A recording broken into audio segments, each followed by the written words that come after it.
Tenga listo el tinto porque ya vienen los huevos revueltos y con pan de bono bayuno, que ahora se comerá en Nutresa, la empresa con la que se quedó el grupo Gilinski y sus socios árabes. Desde la redacción de La Silla Vacía, soy Ricardo González Duque. Hoy es viernes 26 de mayo. Por ahora se volvieron a calmar las aguas en la disputa que hay entre los paisas del grupo empresarial antioqueño conocido como el GEA y los caleños del grupo Gilinski.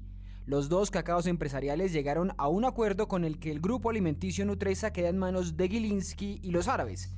Eso a cambio de que salgan de la participación que habían adquirido a través de tomas hostiles en la bolsa de Grupo Argos y Grupo Sura, las otras joyas del GEA.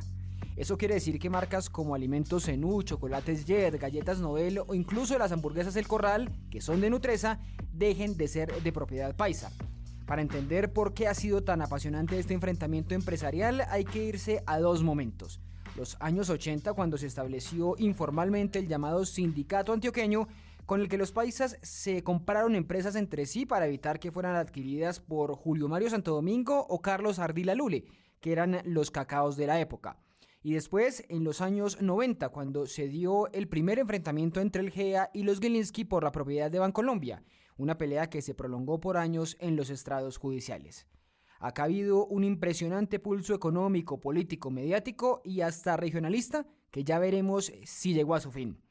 Edgar Quintero es el periodista de La Silla en Medellín y no se ha perdido un solo capítulo de esta novela empresarial.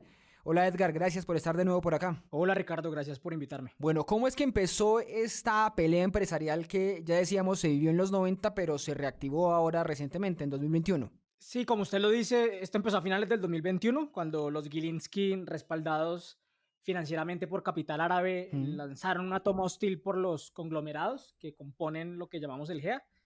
Y desde entonces han gastado cerca de 2.500 millones de dólares en 7 operaciones públicas de adquisición, las famosas OPAs, sí, ejecutadas en la tranquila y monótona Bolsa de Valores de Colombia, lo que ha significado un verdadero sacudón en el mercado de capitales del país. sí.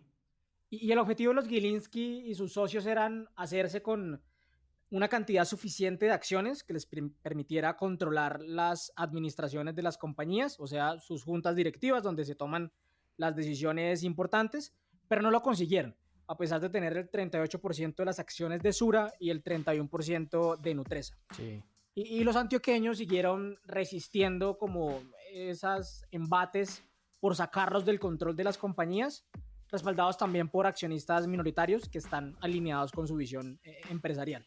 Entonces esta situación era incómoda, eran unos nuevos socios con mucha plata que no lograron sus objetivos y unos socios antiguos que siempre estuvieron como en alerta para que no los echaran. Claro. Entonces nadie ha estado contento en el mundo empresarial paisa en los últimos años. Edgar, una de sus fuentes le decía que este fue un acuerdo, comillas, amargo, pero inteligente. ¿Por qué? Sí, es amargo porque el GEA y los Gilinski ceden en puntos de honor importantes. Y bueno, no son solo puntos de honor, sino también la posibilidad de controlar negocios enormes. Claro. El GEA sacrifica a Nutresa, que por un lado es el conglomerado industrial del grupo empresarial y que también es un poco lo que mejor representa la identidad del empresariado antioqueño. Claro. El economista Javier Mejía, un estudioso del tema, me explicaba ayer que la Compañía Nacional de Chocolates fue la piedra angular de Nutresa y cristalizó el desarrollo de la industria que desde finales del siglo XIX y comienzos del XX impulsó esta gran red de familias de la élite paisa.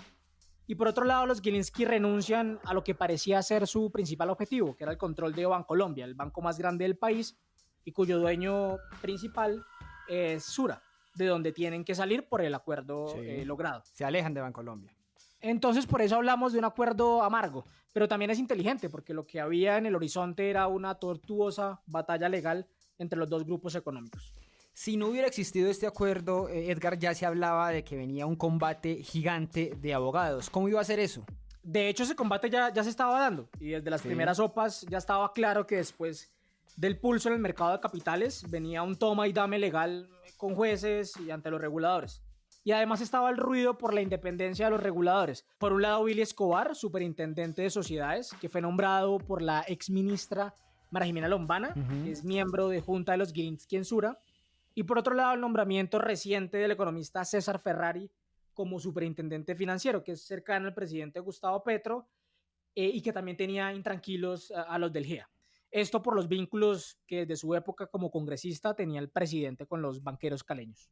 Sí, de acuerdo. Pero en todo esto, ¿cuál fue el papel que terminaron teniendo los árabes, los socios de Gilinski, que tuvieron una participación en que se pudiera sellar este acuerdo? Desde diciembre del año pasado han viajado a los Emiratos varias comisiones de cacaos antioqueños para destrabar el conflicto, como lo ha reportado el periodista económico Héctor Mario Rodríguez.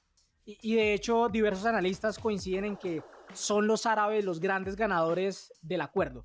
Desde el principio de todas estas operaciones era bastante claro que su principal objetivo era Nutresa, que encaja perfecto en su interés por el sector de alimentos en otros lugares del mundo. Entonces fueron claves para que cada uno de los grupos colombianos cedieran en sus puntos de honor y evitaran el desangre judicial y corporativo que ya habían protagonizado el GEA y los Gilinski en los 90 en esta famosa disputa por el grupo Gran Colombiano, que es el antecedente de Bancolombia. Sí, de acuerdo, pero con todo esto ya empezamos a hablar de un desenroque en el GEA. ¿Se acaba el grupo empresarial antioqueño como lo conocemos? Como lo conocemos, sí, definitivamente. El exitoso enroque paisa, ese esquema de propiedad cruzada que se inventaron en los 80, ha quedado erosionado para siempre. Sí. No queda roto del todo, porque finalmente Sura y Argos seguirán con sus acciones cruzadas. Pero además, algunos economistas con los que hablé me decían que la entrega de Nutresa cambia la vocación del empresariado paisa, lo vuelve menos industrial y más dedicado al sector servicios, con Sura como su gran jugador en el mundo financiero. Eso también supone un cambio profundo para el GEA. Y ahora con esto, Edgar, ¿qué dudas quedan a la espera de que se autorice la operación que han anunciado las dos partes? Uno es ese, de cómo va a ser la relación entre Sura y Argos, que va a definir su gobernanza y la visión a mediano plazo del empresariado paisa. Otra cosa es que todavía hay decisiones de las superintendencias pendientes, sobre todo la que puede declarar que estos tres conglomerados actúan como un único grupo económico, una medida impulsada por los Gilinski que puede afectar esta estructura de propiedad. Y por último, hay que decir que estas compañías siguen listadas en bolsa y que eso le permite a jugadores audaces y ricos como los Gilinski seguir lanzando pujas por las compañías cuando tengan la fuerza y la plata suficiente.